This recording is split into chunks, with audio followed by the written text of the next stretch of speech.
नमस्कार दोस्तों, मैं हूँ खुशी नवीन और आज की मेरी कहानी का शीर्षक है क्या यही प्यार है पार्ट 1।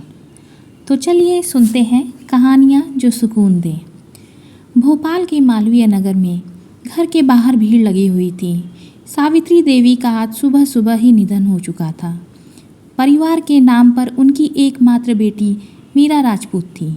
सावित्री पिछले कई सालों से गंभीर बीमारी से जूझ रही थी और आज उन्होंने अपनी आखिरी सांसें लेते हुए दुनिया को अलविदा कह दिया। मीरा की उम्र 21 वर्ष थी। वह कॉलेज के अंतिम वर्ष में थी। सावित्री का निर्जीव शरीर उसकी आंखों के सामने सफ़ेद चद्दर से ढका हुआ पड़ा था। मीरा की आंखों से आंसू बहते जा रहे थे। पास बैठी औरतें उसे सांत्वना दे रही थीं, लेकिन माँ को खो देने का दुख सिर्फ मीरा ही जान सकती थी। अपना कहने के लिए वो ही तो थी इस दुनिया में। सावित्री ने मीरा को उसकी पढ़ाई के लिए इंदौर भेज दिया था, जिसकी खास वजह सिर्फ सावित्री ही जानती थी। इंदौर में मीरा नेशनल कॉलेज में पढ़ती थी और उसी कॉलेज के एक हॉस्टल में रहती थी। मीरा बहुत ही कम बोलने वाली लड़की है। वह अपना अधिकतर समय किताबों में ही बिताया करती थी। कॉलेज में उसकी एकमात्र दोस्त थी निधि व्यास, जो कि इंदौर में ही रहती थी अपने परिवार के साथ। निधि और मीरा दोनों बहुत अच्छी दोस्त थी। कॉलेज में 2 साल तक दोनों ने साथ साथ पूरे किए थे, लेकिन निधि मीरा को अब भी बहुत कम जान पाई थी। वजह थी मीरा का अंतर्मुखी होना। शायद हालातों ने उसे उम्र से पहले ही परिपक्व बना दिया। मीरा इस बार निधि को बिना बताए भोपाल आ गई थी। सावित्री के अंतिम संस्कार की तैयारी हो चुकी थी। जब उनके पार्थिव शरीर को ले जाया जाने लगा तो मीरा जोर जोर से रो पड़ी। औरतों ने उसे संभाला, लेकिन कोई उसे रोक नहीं पाया। वह दौड़कर बाहर आई और कहने लगी, हम भी साथ जाएंगे। बिटिया और शमशान में नहीं जाती, वहाँ खड़े एक बुजुर्ग ने कहा। हमें कुछ नहीं सुनना, हम भी साथ जाएंगे। मीरा ने कहा, चलने दीजिए काका, मुखाग्नि के लिए किसी अपने का होना भी ज़रूरी है और आजकल क्या लड़का क्या लड़की, चलने दीजिए। पास खड़े विश्वनाथ ने बुजुर्ग आदमी से कहा। सभी वहाँ से सावित्री का पार्थिव शरीर लेकर निकले। आंखों में आंसू भरे, हाथ में अग्नि का पात्र पकड़े मीरा चले जा रही थी। उसके बेजान पैरों में जैसे हिम्मत ही नहीं थी। माँ के साथ उसने बहुत कम वक्त गुजारा था। न जाने वो कौन सी वजह थी जिससे माँ ने उसे हमेशा दूर रखा। सोचते हुए और बीती बातों को याद करते हुए शमशान आ चुका था। सावित्री का अंतिम संस्कार किया गया। इकलौती वारिश होने के कारण उसी ने मुखाग्नि भी थी। उन पलों में मीरा को संभालना बहुत मुश्किल हो रहा था। वहाँ मौजूद सभी की पलकें नम हो गई।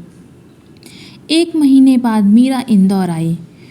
उसने कपड़े बदले और अपनी बुक्स उठाए कॉलेज आ गई। कॉलेज में आकर उसने प्रिंसिपल से बात की और उन्हें अपनी माँ के देहांत के बारे में बताया। चूँकि मीरा कॉलेज की सबसे होनहार स्टूडेंट थी, इसलिए प्रिंसिपल ने उसे 1 महीने की लीव को मान लिया। मीरा प्रिंसिपल का शुक्रिया अदा करके बाहर आ गई। क्लास शुरू होने में अभी वक्त था, इसलिए वह आकर बेंच पर बैठ गई और उदास आंखों से ज़मीन को निहारने लगी। तभी एक जानी पहचानी आवाज़ उसके कानों में पड़ी। ओह मैडम जी, कहाँ थी आप इतने दिन? ना फ़ोन ना मैसेज, आखिर चल क्या रहा है तुम्हारे दिमाग में? मीरा आवाज़ की दिशा में पलटी। सामने निधि खड़ी थी। मीरा ने कोई जवाब नहीं दिया तो निधि ने उसके पास आकर बैठ गई और प्यार से कहा, क्या हुआ मीरा, सब ठीक तो है ना? निधि की बात सुनकर मीरा की आंखें डबडबा गईं। उसने नीचे ज़मीन की ओर देखते हुए कहा, माँ नहीं रही निधि। क्या? ये कब हुआ और तुमने मुझे बताया क्यों नहीं? निधि ने चौंकते हुए कहा। क्या बताती निधि, मैं खुद भी नहीं जानती थी कि माँ किस दर्द से गुजर रही है। मैं कुछ ना जान पाऊँ, इसलिए उन्होंने हमेशा मुझे खुद से दूर रखा और देखो वो हमेशा हमेशा के लिए मुझसे दूर चली गई। कहते कहते मीरा की आंखों में आंसू भर गए।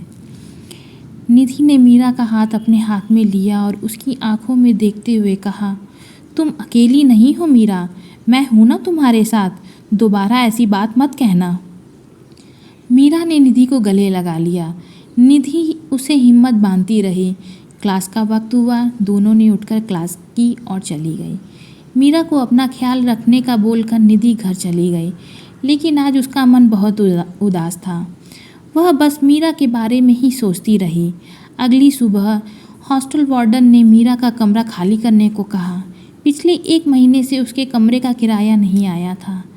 मीरा ने कुछ दिन की परमिशन मांगी, लेकिन वार्डन ने साफ शब्दों में उसे कमरा खाली करने के लिए कह दिया।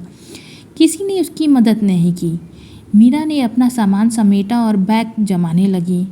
उसके पास जो पैसे थे वो तो माँ के अंतिम संस्कार और उसके बाद कामों में खर्च हो गए। अनजान शहर में आखिर मदद भी ले तो किसकी। मीरा बहुत ही स्वाभिमानी लड़की थी और इसीलिए उसने अपनी ये परेशानी निधि को नहीं बताई।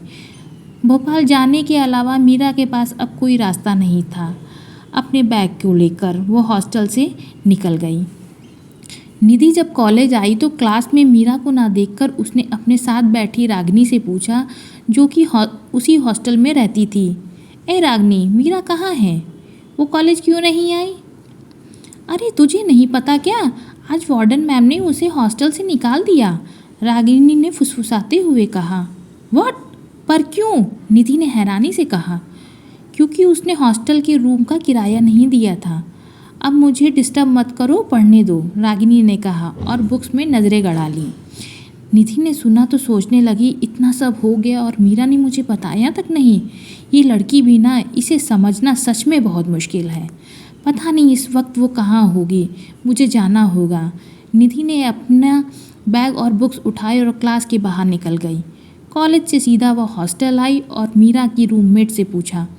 रूममेट ने बताया कि मीरा वापस अपने घर जाने की बात कर रही थी। निधि वहाँ से निकली और तुरंत स्टेशन आई। ट्रेन जा चुकी थी।